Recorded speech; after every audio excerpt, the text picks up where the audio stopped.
The Industrial Revolution obviously marked this turning point in world history. It starts in Britain in the late 18th century, it spreads very quickly to other Anglophone countries and also to parts of Europe in the 19th century, and it really upturns the traditional way of life.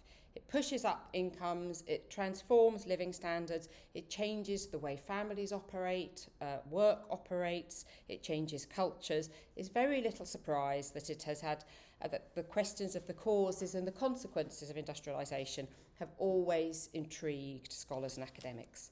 So I think we need to start with some definitions. And I want to start by saying very clearly that when I talk about industrial revolution, I'm not talking about capitalism or growing rich or becoming a rich nation.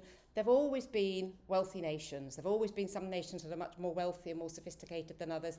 I'm talking about a very specific economic change rooted basically in manufacture. So at its simplest, I would define industrial revolution as a revolution in the processes and the purposes of manufacturing. So to be clear, all societies are engaged in some form of manufacture, to make clothes, to make shoes, to make transport, to make housing. All of these things are manufactured in some ways, and even the simplest of societies will be involved in some form of manufacture. I will just look at some examples of pre-industrial forms of manufacture. I'm taking the example of shoes. We tend to focus a lot on textiles and clothes when we talk about industrial revolution, but shoes are just as good an example. Across the globe, people have worn shoes, but they tended to make their shoes in a really different way to the way we make them in industrial societies. So we've got here some Chinese shoes made from hemp in ancient China. We've got footwear made from animal skins from North America. Sorry, that's the Chinese hemp. This one is leaves. It's from the Pacific Islands. They're shoes that have been made out of leaves. We've got European wooden clogs, obviously made out of wood. We've got a leather shoe, and the leather shoe is quite interesting. This is from England in the 17th century. It's still basically, and what all of these have in common is people are taking materials that are available in the local environment and they're turning them into something useful and something that they want. So it's made from local materials, it's fashioned by hand, and they're going to be used by people in the local environment as well. You're not going to ship them across the globe for other people. The leather shoe is quite interesting because you've got the shoe is made of leather. You've got different kind of leather on the sole. You've got stitching that you can't see very well. It would have had some kind of buckle or maybe some bow or some linen, some tie of some description. So this shoe is actually made of lots of different materials. So it shows that even before industrialisation, you could have more complicated forms of manufacture, but it still bears in common the fact that it's made from local materials that are kind of locally available. So when we talk about industrial revolutions, we tend to like to think about textiles, and a funny tinking sound. Oh, it's just that, fine. So no, I'm not bothered if nobody else is. It's that's absolutely fine.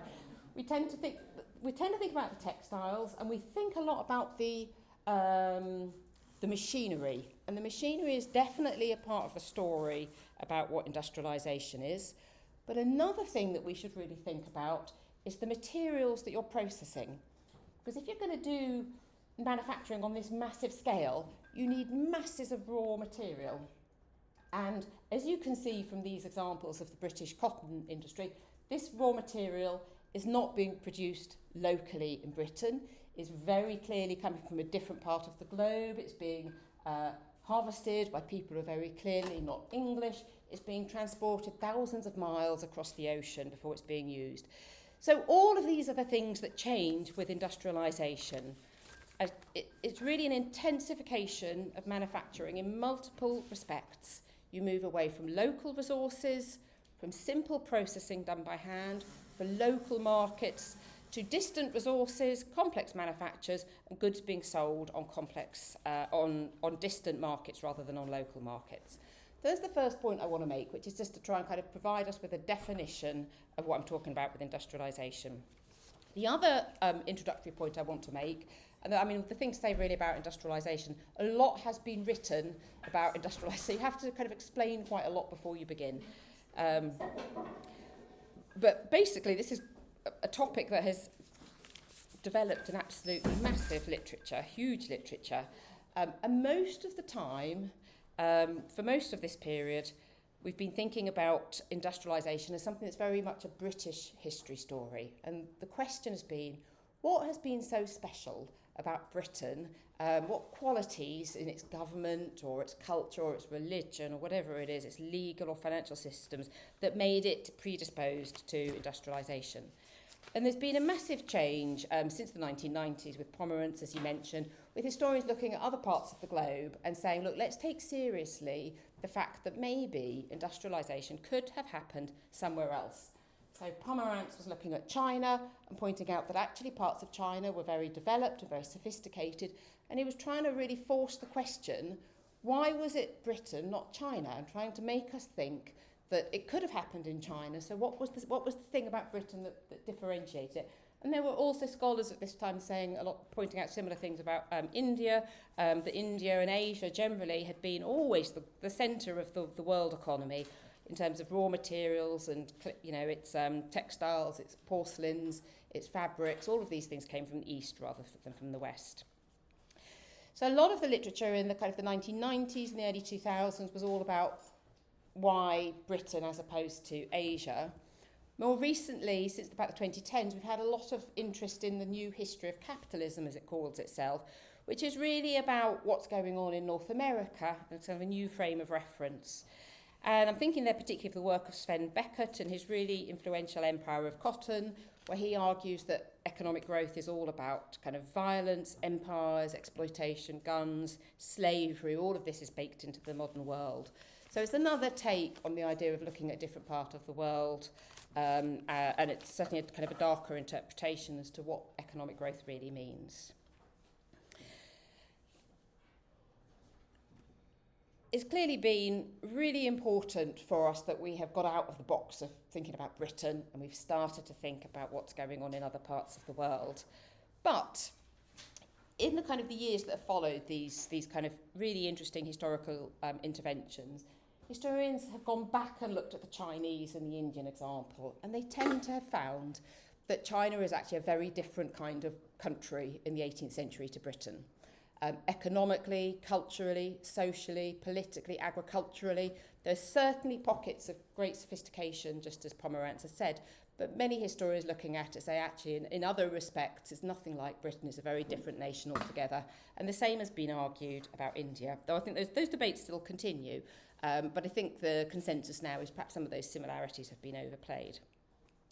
But looking at the US, I would make a slightly different point. The point about the US is not that it's really different from parts of Britain. It's really similar to parts of Britain. And we don't get much of a comparison by looking at two countries that are actually very similar to each other. In fact, of course, the United States is a British colony right down to 1782, which is the first time that Britain formally recognises American independence. And although the two countries separate at that point, they still remain very close culturally, linguistically, socially, all through the 19th century and arguably right up to the present day as well. So it's not that it's not interesting to throw the American material into the equation, it's just that it doesn't give us a huge point of difference in lots of ways. And what I'm trying to do is look at other points of comparison and really go back to an older literature which asked the question, why was it Britain and not France and other parts of Europe? So this is the purpose of the map here. In particular, my interest in what I'm going to think about today is why Britain, not France, though the goal is to really expand out and look at Europe more generally. But France is a really, really good point of comparison. It's a large, rich, wealthy trading nation. Throughout the 18th century, it's got a larger population, probably about double that of Britain. And given that all through this period, population is very much a kind of very closely correlated with wealth, that's a really significant figure. It is by any measure, France is by any measure Europe's richest and largest country. It has this very rich agricultural base, advanced food processing, you think of wine and cheeses, for example, plus, of course, lots of sophisticated manufacture, textiles, paper, iron, ceramics, and so forth. In the middle of the 18th century, France has the largest economy in Europe, a higher volume of foreign trade and higher manufacturing output. Though again, this is partly because the population is a lot larger. If you've got a lot of people, you can make more things in pre-industrial period. But I think if you were a betting person in the middle of the 18th century and you knew something like an industrial revolution was coming, which of course nobody knew at all, it was around the corner. If you did know, I think you would have put your money on France, not on Britain. And I haven't got time to talk about it today, but another really interesting point of example of comparison is Switzerland and Belgium. In fact, they're both very interesting. But what's really interesting about Switzerland is it's so different from Britain in so many ways. It's landlocked, so it's got no water, it's got no navy, it's got very little kind of military presence. It has no coal. So coal is one of those things that's kind of fundamental to British industrialisation. It has no colonies. And yet is right up there with the first wave of industrialising countries in the early 19th century. So generally, I think France and Francophone Europe generally make a really illuminating case study and help us to think about those elements of British and maybe US society that were present at the time of industrialisation from those that were actually necessary. Right, so all of that is kind of setting up what it is that I want to talk about tonight, basically. As I say, it's a big topic. There's always a lot of setting up that you have to do. So my question particularly is about empires and what role empires have. And again, this is a really interesting point of comparison because France also has an empire, but has a very different kind of empire. So it helps us to kind of unpack some of those points, really. The world of exploration, travelling, navigation was dominated, as I'm sure you all know, by the Spanish and the Portuguese in the 15th and the 16th centuries, not by the British, not by the French. But by the late 16th century, the British are starting to get in on the game. And I'm going to talk a little bit about the work of an important advocate for exploration at this early time, Richard Hakluyt. He writes this really important document about the discourse of Western planting, the principal navigations. It actually was a handwritten document that was prepared for Queen Elizabeth. And what he's trying to do in this document is persuade Queen Elizabeth to give funds to fund expeditions to the Americas, which have been newly discovered, the money for Walter Raleigh. There's an awful lot going on in this text, and it's been massively studied by British historians. But the point I want to make of interest is that Hakluyt spends a lot of time in his document thinking about natural resources that you can find in North America. So the Spanish and the Portuguese voyaging had tended to be about gold and silver and getting kind of monopolies of trade routes. Gold, silver and trade basically is what they're after. Hakluyt writes all about things like wood. There's a lot of really big wood and you could knock them down and you could use the timber. Fish, furs, iron ore, much more mundane objects and products that he's thinking about there. He's also saying you could get an economic gain by sending your workers out and just kind of planting them over in America, so you don't need to worry about unemployed people at home in Britain. And those ideas, the really important thing about Hakluyt is basically those ideas are repeated over and over in the 17th century as the British start to try and settle in the Americas.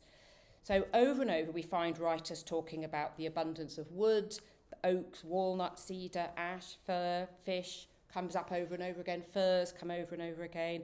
As with Hakluyt, what these writers are suggesting is not simply that this is a land full of fish and fowl and food sufficient for somebody to go and settle there, but what they're also describing is that there's lots of commodities over there, a surplus, that what the British can do when they're out there is pick up these natural resources, bring them back to Britain and use them in manufacturing in some kind of way.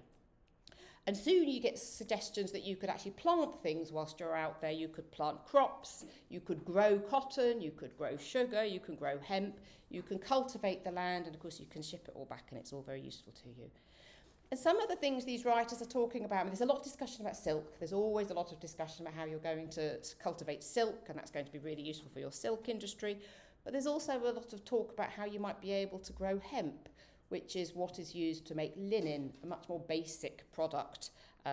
Lots of talk about silk grasses, kinds of hemp, kinds of flax that can be turned into cordage and turned into cloth that can all be used basically for manufacturing. And I suppose what the point I'm trying to make is these British explorers in the early 17th century have an eye on manufacturing, and when they're exploring the Americas, they're looking for things that you might bring back and manufacture in some kind of way.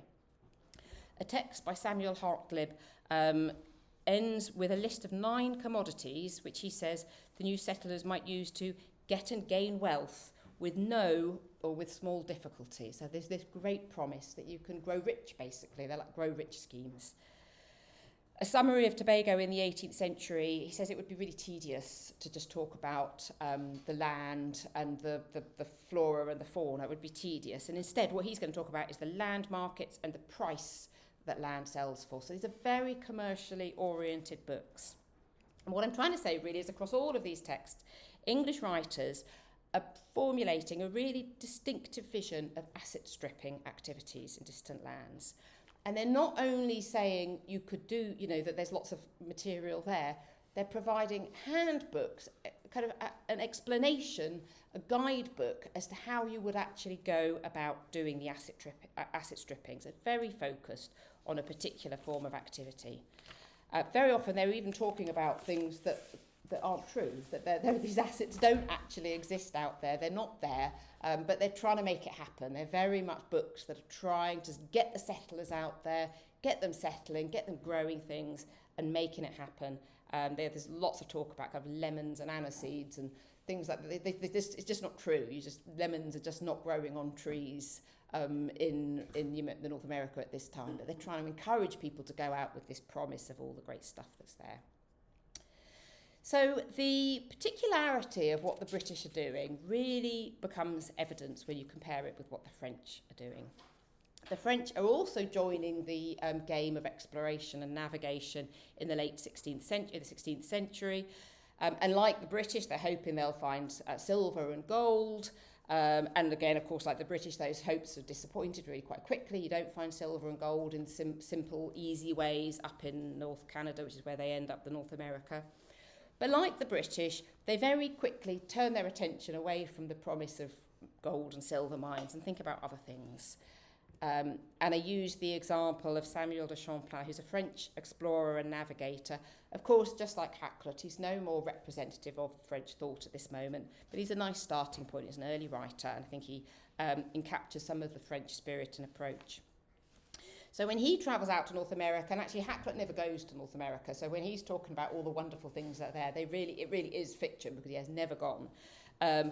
Champlain does go, and he sees exactly the same kind of things. He sees the huge trees of North America, but whereas Hakluyt had looked at those and thought about timber and masts and planks and ships and pitch and tar and other really useful practical things that you might make, what de Champlain looks at when he sees these is what he's interested in is whether the trees bear fruits and nuts, and whether these fruits and nuts can be eaten, and in particular what effect they might have on the bowels if you do eat them. His interest is really on the life of the French traveller once they've settled out in this new and alien environment, rather than what can be exported and what can be brought back. It's like, how are you going to survive in this very different land is the question that he's asking. And as French settlement in North America develops, the literature and the ideas seem to kind of go along two different branches. There's the first of all the kind of the missionaries and the missions, and the other strand is the botany. So a lot of the energy and the funding is coming from the Catholic Church. Of course, they've got their interest in kind of making contact with indigenous inhabitants, and they're very interested in the physical environment insofar as that's what you're going to have to live off. So you have to understand how you're going to cultivate some food, what you're going to, because a lot of these people, these settlers go over and they die of starvation after a winter or two because they can't survive. So a lot of focus on what you're going to live on. Another very typical example is Jean-Baptiste Labat. He's a Jesuit missionary and a settler of Martinique.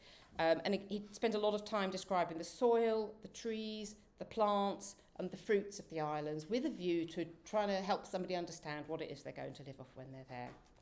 He does, in his sixth and final volume, promise to discuss trade and manufactures that are established there and the means of making them grow, but actually he never really does say anything very much about manufactures. It's really just a discussion on cocoa with a few nuts about vanilla and cashew nuts. And I think this is quite typical of the French writers. When they do talk about food, it tends to be from a culinary interest rather than from an exploitative asset stripping kind of interest. Alongside that, there's a large body of work that we might call botany, where you've got kind of interested French explorers going out and studying the flora and the fauna and describing it and drawing it, often very beautifully, coming back, trying to understand the foreign plants, the mammals, the birds, the fish, but primarily as a subject of study in its own right, and very often bringing back these voyages will be funded by the king, so they'll bring back particularly fine specimens to offer to the king as a sign, as a kind of emblem of his magnificence. So again, these books are describing the raw materials that are out there, but they're doing so in a very different way, and very often they're using the conditional tense. So they'll say, well, you can see these beautiful coquillage and or whatever it is that they see out there, and they say you could make beautiful jewellery with this, but it's always you could rather than we should do this and you should be bringing it back. It's all very kind of conditional and very much an idea that you might do these things rather than a description of what you actually are doing. Okay, so I've been painting a picture of the differences between the British and the French approach to North America. Of course, there's all sorts of other parts of the world we could look at. I'm just looking at North America for here. And I suppose I'm kind of suggesting that the British are very focused on asset stripping, on raw materials, and particularly on getting raw materials back to Britain so that they can be manufactured in some ways, whereas the France tend to have a slightly more disinterested look at what it is that they find there. And I want to hedge this idea in three main ways, because I think the risk is that I'm saying that the French are a bit kind of idealistic in their approach, and I really don't actually think that's the case. So firstly, the French are focusing on there's a lot of focus in their works on making contact with indigenous populations and learning languages and learning to kind of make contact with the people and learning to settle with these people. And a lot of the reason for this is because there are actually very, very few French settlers.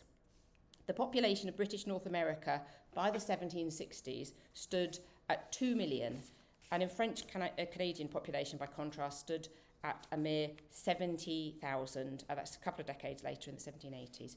So that's about 3% of the British settler population. So there are just much, much, much fewer French settlers in North America than there are British. So what they're effectively trying to do is hold on to this massive territory without any people there to do the work of maintaining an army, maintaining a military, and to kind of do the work of the settlement. And of course, as we know, that ultimately fails as a strategy.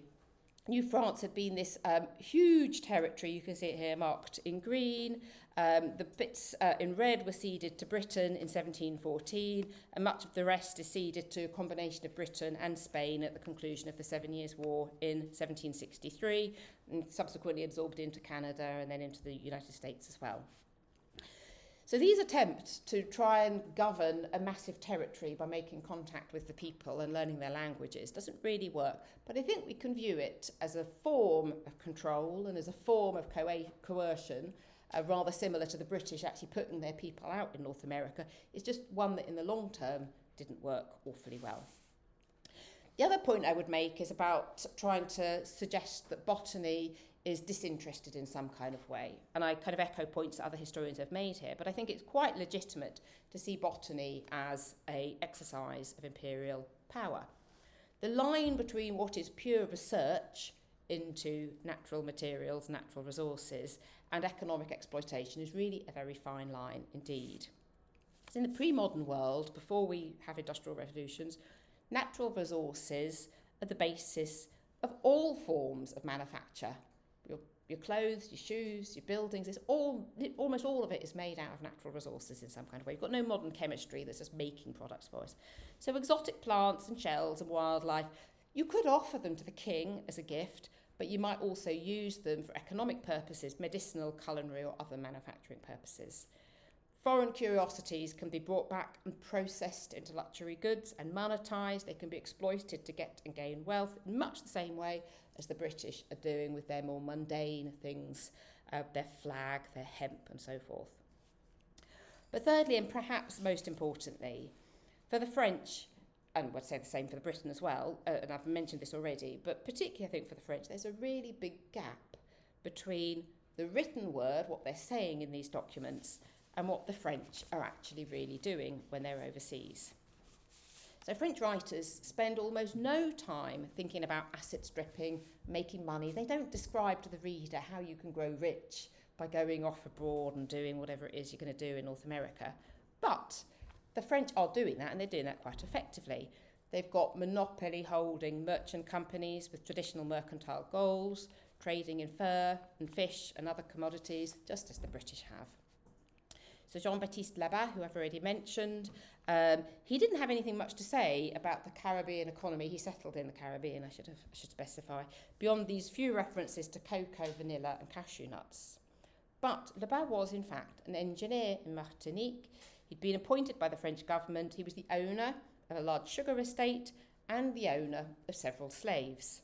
In other words, Labat clearly knew a lot more about economic exploitation than he ever cared to write about. And France could be very effective at settlising and colonising. We see this particularly in Saint-Domingue, the French colony that we know as present-day Haiti. They do ultimately lose it. Again, it's a typical French story. But in the middle of the 18th century, it was a period of great growth and of great sustained growth. It was very much seen as the jewel in the crown. So we see traces of the British pattern in France, with merchants growing rich, basically on the back of slave trading, plantation, slave-grown sugar, and other exploitative practices. However, I'd also say that even making these qualifications, there's something really different about what the French and the British are doing. After all, Saint-Domingue is really an outlier, and ultimately it is lost as well. So by the time we enter the 19th century, France no longer has any colonies of any substance out in the Americas. And I think by the time we kind of look at the 19th century, by the late 18th century, this is just exactly what French commentators themselves were saying. They would be looking, and we see a lot of texts where they're looking at their settlements and their possessions in North America and kind of lamenting really that they have not done more with what they had. So to take one example, we can look at Jean-Louis Bourgeois. I think I've got him up there, yes. He's described, and this is very typical, he's described in a French biographical dictionary as a poet, a historian and a writer, and a very active member of the Académie des Belles-Lettres, Sciences et Arts at La Rochelle. And he was all of these things, but he again also spent 25 years in Saint-Domingue promoting the interests of the planters. Just another example of this slippage that we see all the time between how French writers identify and how they might actually appear to us. At any rate, here he is talking about the state of Louisiana and Mississippi whilst they've been under French possession. And he admits, and it's a kind of a trope that we see over and over again in these texts, is that they'd never been effectively exploited, and draws lots of attention to the contrast with the British colonies. So Boston, for example, these are all descriptions of Boston, a large populous town with beautiful houses, magnificent public buildings, several churches, skilled workers, cafes, weekly newspapers. Everything is done as at London, he said. You could believe yourself to be in a great European town. Now, of course, we know with hindsight that settling and putting your population out over in these overseas territories ultimately doesn't work awfully well for the British either, because if you create a large, confident, wealthy community that is very similar to your own community at home, they start to want some of the privileges that people at home in Britain enjoy. And of course, that's exactly what happens really with the American Rebellion. So by the time we hit the 1760s, Britain has also lost an awful lot of its, the bulk of its territories in North America, because the strong government model didn't actually work any better than the kind of the French making contact model. But in some ways, that's tangential to what I want to say. My question isn't really about how to hold on to an empire. My interest is about how to power an industrial revolution, how to get hold of resources for an industrial revolution. And here I think the evidence is really quite unambiguous. It doesn't matter how carefully we try and nuance what it is that we're saying about either British or French activities overseas. It seems to me we're looking at patterns that are fundamentally different. So far back as the 16th century, the British had displayed a really remarkable determination to extract resources from the American continent, to bring them back to Britain and to put them to use in British manufactures. This had required substantial migration of English people out to put in place the people and the infrastructure necessary to cultivate, because it's not that easy to grow material in a foreign country and to ship it all back and to keep yourself alive at the same time. So you have to put in this infrastructure to cultivate and export commodities back to Britain. And when you look at France, you realise that this is really quite a singular source of activities, that most European nations, when they are colonising and settling, are not doing quite this. They're going with a slightly different agenda. Okay, so I've got a few more points to make, and then I'm going to bring everything together into a conclusion. So at some speed, I've been looking at the different ways in which writers with an interest in travel and exploration evaluated the resources of the land they encountered. But travellers and explorers were not the only people who had something to say about economies and how you can make your economy grow. In both Britain and in France, there's also a very large, probably a larger body, and a distinct body of writing that we could probably loosely today describe as political economy, in which what we see is really elites and officials addressing the best ways of economic improvement. And of course, this is the large literature that we're talking about in both countries. It was never monolithic. There was always lots of discussion and debate about what was the best way to promote economic growth. So I will, I'm simplifying somewhat here. But I think it's true to say that certainly in the late 17th century and the early 18th century, the dominant view and the traditional view in both countries was that domestic agriculture is the source of national wealth. That you need a strong, powerful domestic agriculture. This is obviously what's going to provide food for your people. So it's the most fundamental thing you can do is to feed your people. But agriculture is also going to provide pretty much all of the material that you want for manufacturing as well.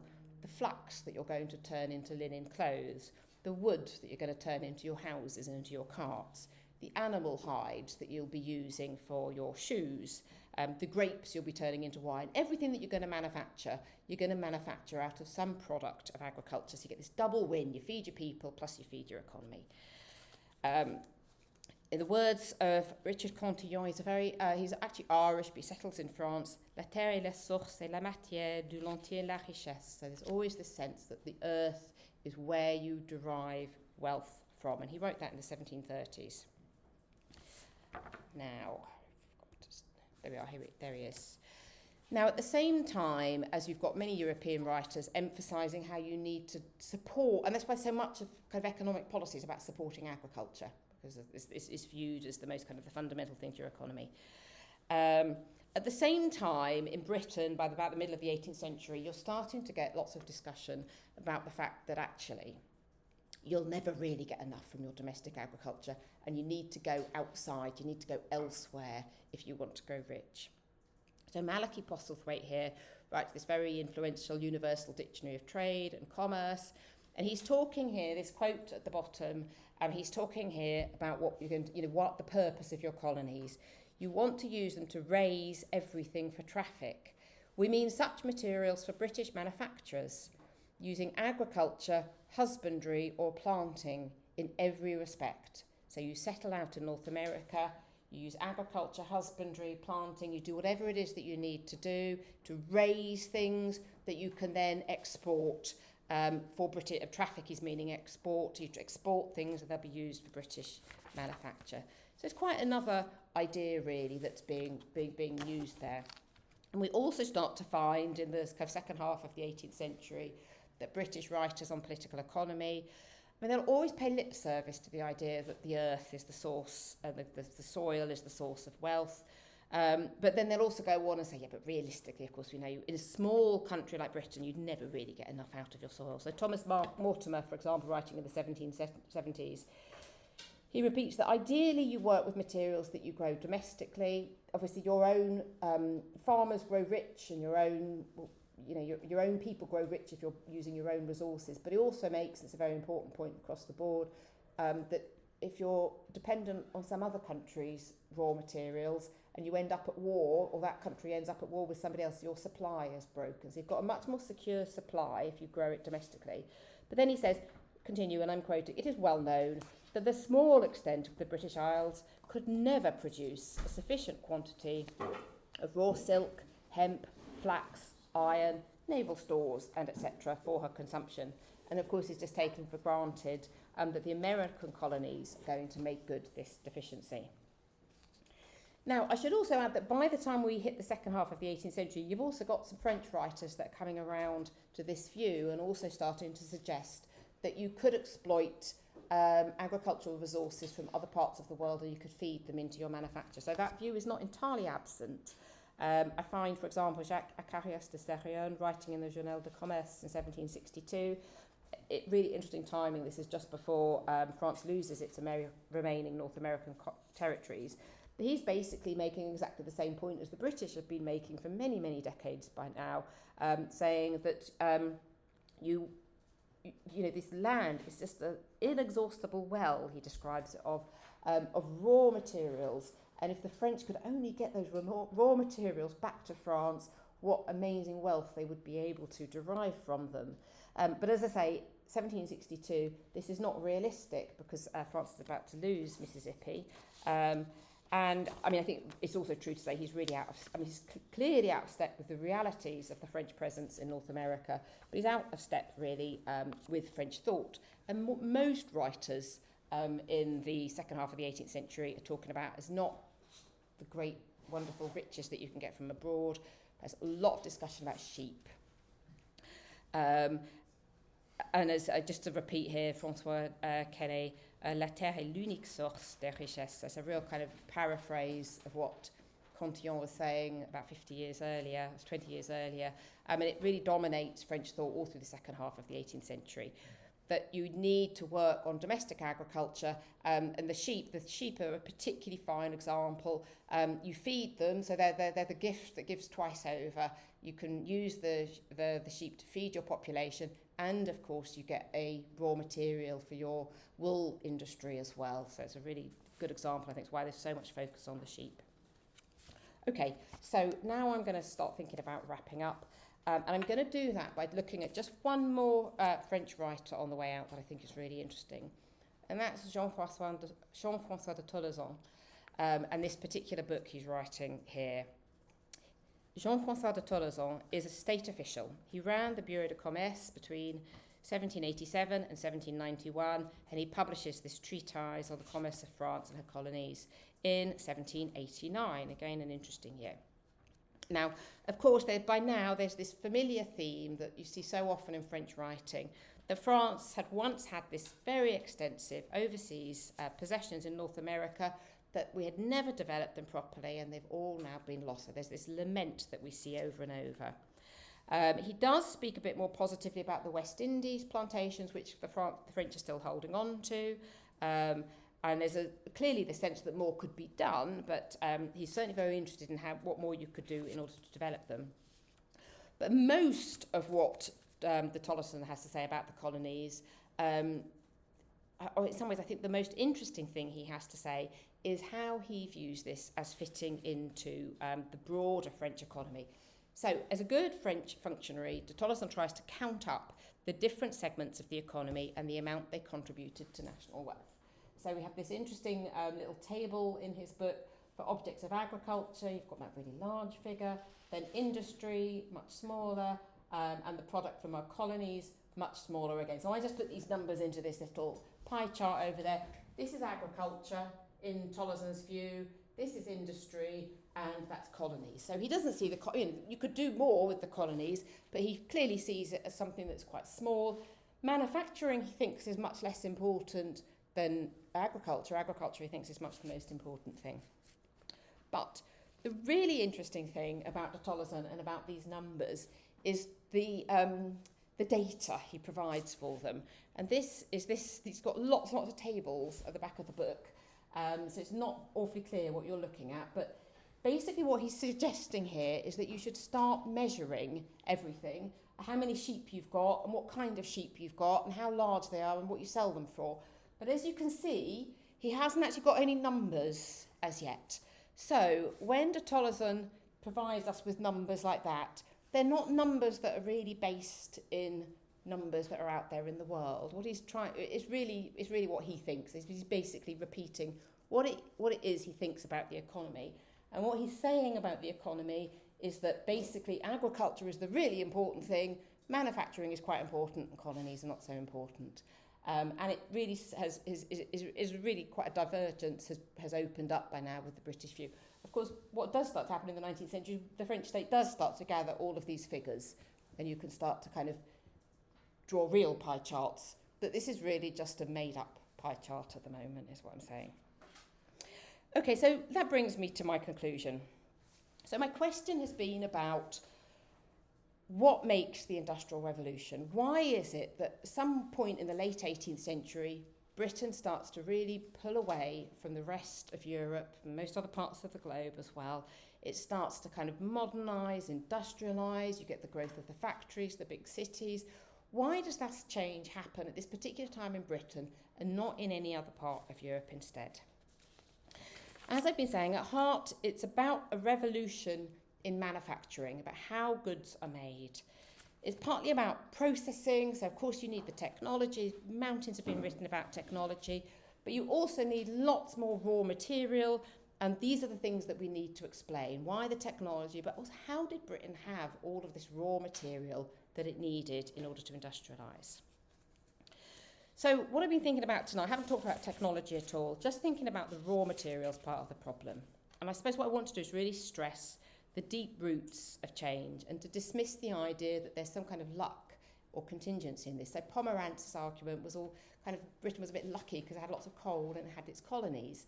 I'm saying there's nothing lucky at all about the fact that Britain had its colonies. It's no accident that Britain ended up at the end of the 18th century with the capacity to exploit resources in distant parts of the globe, sometimes in the context of colonies, very often in the context of asymmetrical trading relationships. Of course, there's a lot more we could say about the East. Britain doesn't colonise the East in anything like the same way it does the Americas, but it's exploiting resources from the East in just in a similar fashion. This was all the outcome of behaviour, of patterns of behaviour and thought that spanned at least 2 centuries, very deep roots. It's not really an 18th century story, it's a story with much deeper tap roots. And certainly Britain didn't industrialise because by some stroke of good fortune, it was the lucky possessor of colonies that just so happened to produce the kinds of textiles that it needed. It possessed these colonies and it was able to extract these resources precisely because it had been prowling the globe in the single-minded pursuit of said resources for many, many years. At the same time, though, and turning to France, how much weight do we want to give to the British-American experience in writing about global historical change? There is no one raw material that you must have, and there's no one way to get it. So British industrialisation drew very heavily on cotton, but it didn't have to have cotton, and cotton is not the only thing that could be industrialised. And I think French producers understood that perfectly well, which is why so much of French writing in the second half is about these sheep, because these sheep provide you what you need for your manufactures. Of course, as French industrialisation started to followed that of Britain by several decades, we can infer that the French focus on trying to increase your supply of wool was not optimal. But I think the thing that's really interesting is that it is nonetheless the case that the French do follow Britain very rapidly. In global historical terms, it starts to industrialise very rapidly after Britain. So although it wasn't optimal and it wasn't the fastest and the quickest way of industrialising, it wasn't entirely doomed either. In other words, I don't think you do need to have colonies, and I don't think you do need to have cotton in order to have an industrial revolution. What you need is resources and sophisticated manufacturing. It doesn't really matter what those resources are. You're going to do something with what it is that you're doing already. And although I haven't had space to develop this fully here, I think this works as well as we travel beyond France and look at Belgium and Switzerland, and then later in the 19th century to Holland, Germany, Scandinavia. The example of Denmark is really interesting because Denmark never really has a textiles industry at all. The Danish Revolution is all about milk, butter, cheese, and bacon and pork products. So it's all about industrialising agricultural goods. Again, the Danish had a bit of an empire, but they didn't really need an empire, and they certainly didn't need to go and colonise other parts of the world and get raw materials from overseas. But they did need to do fundamental changes in the way they were doing things. So just to sum up then, I don't want to downplay the role of war capitalism, of slavery, violence, colonies, empire and coercion in the case of the development of Britain and North America. They clearly were fundamental to the story of both of those countries. But what I do want to suggest is that we need to move beyond the Anglo-American experience and recognise there are many different pathways to industrialisation, French being a very good example of that.